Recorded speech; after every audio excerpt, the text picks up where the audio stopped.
So now we're going to spend some time identifying some causes of sleep challenges and give some suggestions on how we can help support it.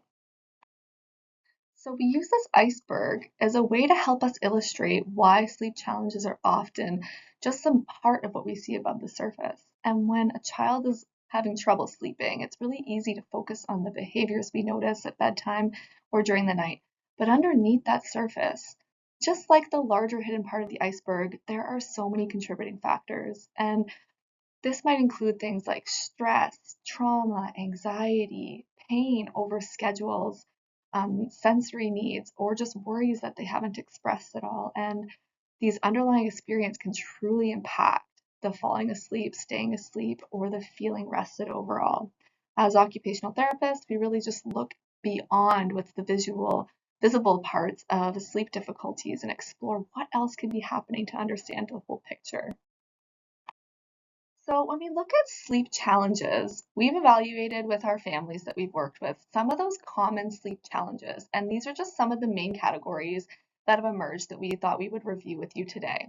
So we're going to go into more depth about these common areas, which are sleep onset difficulties, night wakenings, early morning awakenings, insufficient sleep duration, irregular sleep-wake schedules, behavioral or mental health related sleep challenges, and sleep disorders. So when we think about bedtime challenges, it's really important to remember that sleep isn't just about getting the child to bed. It's about helping the brain slow down enough to actually fall asleep. A calm, predictable routine sends a powerful signal to the brain that it's time to shift from activity to rest. And when routines are inconsistent, schedules, being rushed, overstimulated, those types of experiences can be really overstimulating to the brain and go into go mode, even when the child's lying in bed. If your child takes a long time, for example, maybe more than 30 minutes to fall asleep, it can be really helpful to look at what's happening the hour before bedtime. Thinking about things like screens, activity, emotions, can really help keep their brain alert. Even small stressors from day-to-day activities can linger and make it really hard for the body to transition to sleep. For many children, bedtime resistance, such as stalling, protesting, or repeatedly asking to get snacks or drinks, can signal that they're not feeling fully calm or settled. Some children may be experiencing anxiety, worry, or difficulty feeling safe enough to let their guard down to fall asleep. Others may be sensitive to dark or the uncomfortable setting of being alone, especially if they haven't yet developed a strong sense of self-regulation strategies. Adolescents also have an added layer of both the challenge due to biology. So their bodies are naturally releasing melatonin at a later time in the evening, which is why these teens feel like night owls. And it may not be such laziness or defiance, but it's a real shift in their internal clock, making their earlier bedtimes difficult and sleep onset times much more common as a challenge. We also consider that sensory and emotional factors if a child is overstimulated, seeking comfort, or has unmet regulation needs, that their nervous system may be staying in a heightened state, making it difficult to relax for sleep. For some, maybe the bedtime routine may need some adjustments that help them feel more grounded, safe, and calm. By understanding the emotional, sensory, and biological reasons behind bedtime struggles, we can really support children in building routines that can help their brains transition into rest. So when we think about supporting children and teens with sleep onset challenges, it's really important to start by considering what might be getting in the way. Again, as mentioned in the previous slide, things like busy days, high energy levels, or difficulty winding down. From there, we can figure out what to focus on to build that predictable and calming bedtime routine. A simple 20 to 30-minute wind down period can make a big difference in helping the body and mind shift into rest mode. We want to create opportunities to slow the body and settle the mind, and this could be through quiet activities, gentle movement, or calming sensory input.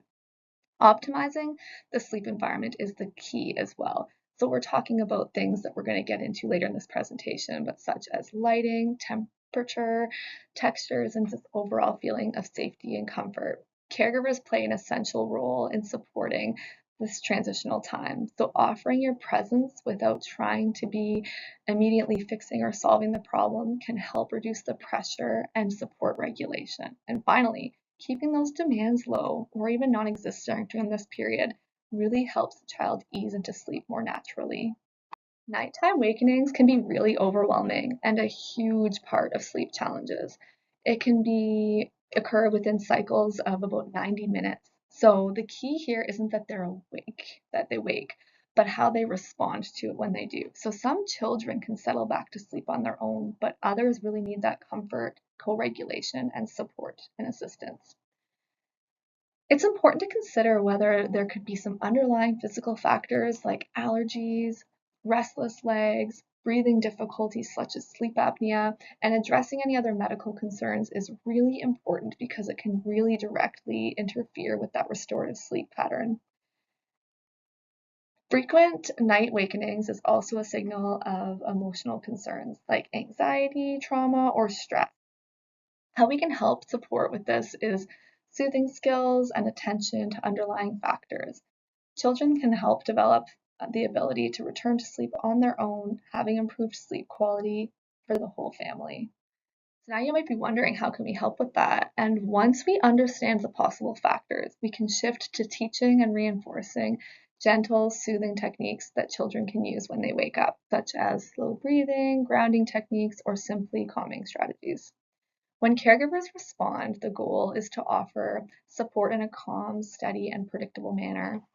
Keeping the speech minimal helps reduce the stimulation and keeps the environment restful. Your presence can be incredibly reassuring and is often more helpful simply being there than any other problem solving in that moment. And throughout the interaction, just remembering to maintain a low and no demand approach really will help the child stay regulated and gradually return to sleep at their own pace that works for them. Then we have our early birds, so those ones waking up at 4 or 5 a.m. This can be incredibly frustrating for families. Often, a child's brain thinks it's time to wake up and start the day even though they're still tired. And this can happen for several reasons. For again, things like anger, hunger, light exposure, or simply just a shift in their internal clock. Sometimes it reflects internal stress or the effects of being overtired, waking from a lighter stage of sleep, or just waking up too early. Um, Environmental cues can help signal to the brain to stay asleep. So things like blackout curtains, white noise, or a calm bedroom environment can really make a big difference when adjusting bedtime. It's best to really only shift it to a later bedtime for a child that's already getting enough sleep. Otherwise, pushing bedtime can make them overtired, which can lead to even earlier awakenings. Early awakening can often overlap with irregular sleep patterns or accumulated sleep debts, so supporting consistent routines and adequate sleep is key to helping children rest throughout the morning. Once we're able to figure out what the potential factors are, then we can begin teaching self-soothing techniques that we can use if they wake up before the household is ready to start the day. So things like, again, we mentioned the calming breathing, quiet activities, or simple routines to help keep them regulated. When caregivers again respond to that calm approach and a steady approach, it can really help with problem solving in the right way. Remember to use things like minimal speech, which can really help with keeping the stimulation low and preserves the message that it's still rest time.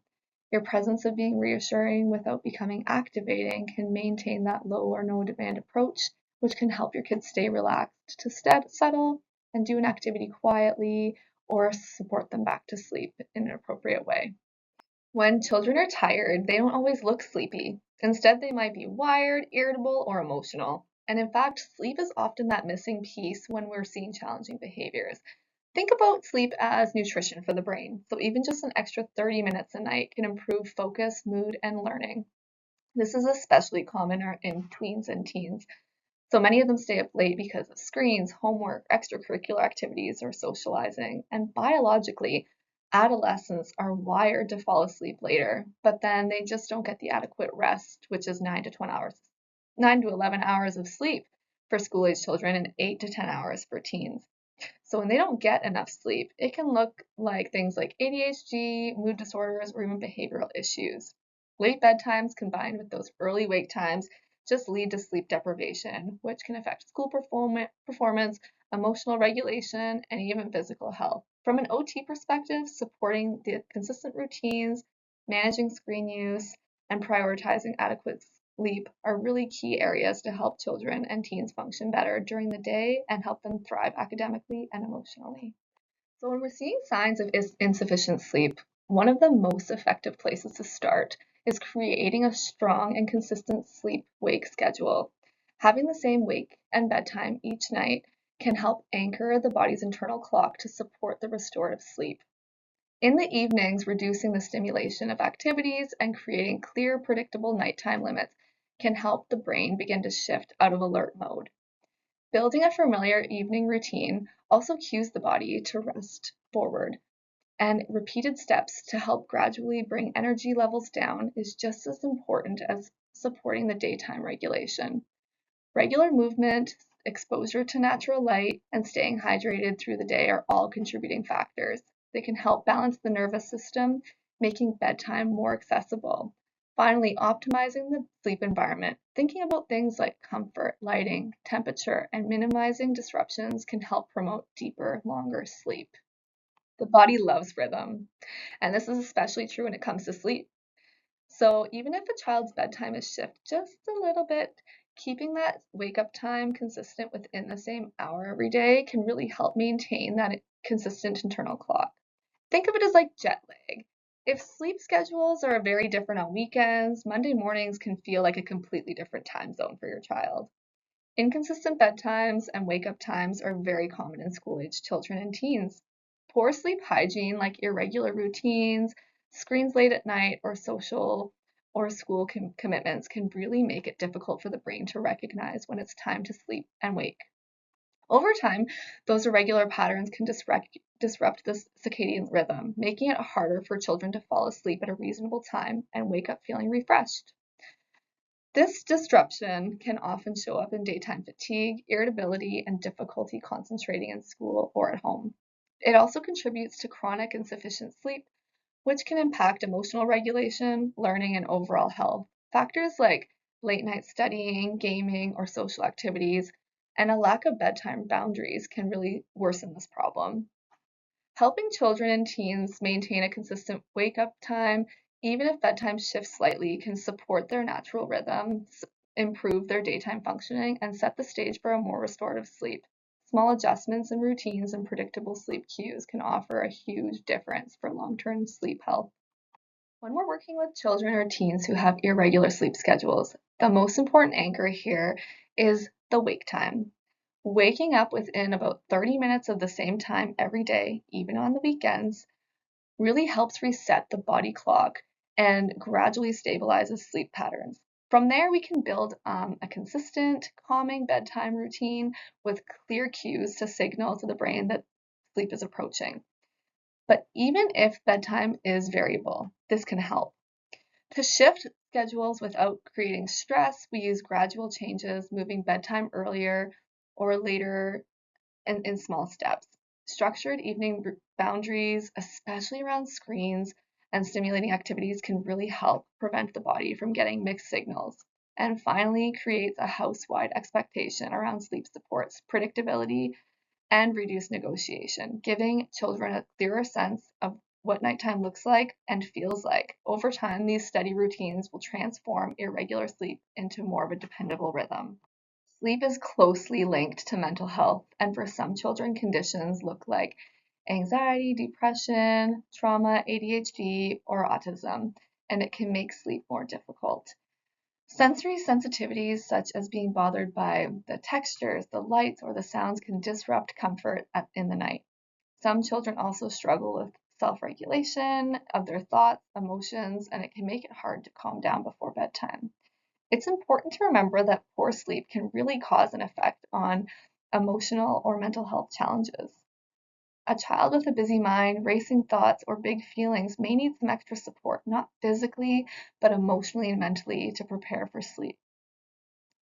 OTs really help figure out those practical strategies that can help make a big difference. So things like visual schedules, consistent bedtime routines, calming activities, and emotional check-ins can really help a child feel safe, grounded, and ready for rest. By addressing both the emotional and physical components of sleep, we can support children in developing healthier sleep patterns, improving their overall well-being, and helping families feel more confident and supported at bedtime.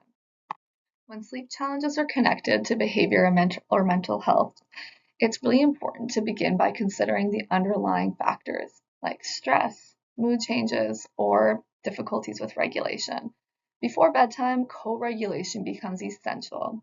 So when caregivers connect first through a calm presence, shared regulation, and predictable interactions, the child's nervous system is better able to move towards sleep. A structured, predictable routine also offers that support to emotional safety, which is a key foundation for children who may feel heightened stress at night. Using a trauma-informed approach offers predictability, small choices, and a sense of control, which reduces the fear and increases trust in the bedtime process. Giving speech minimally prevents that overstimulation and offers a presence rather than a problem-solving approach, which can offer reassurance. Maintaining, again, a low or no demand approach throughout the evening can also help the child settle at a pace that feels safe and manageable.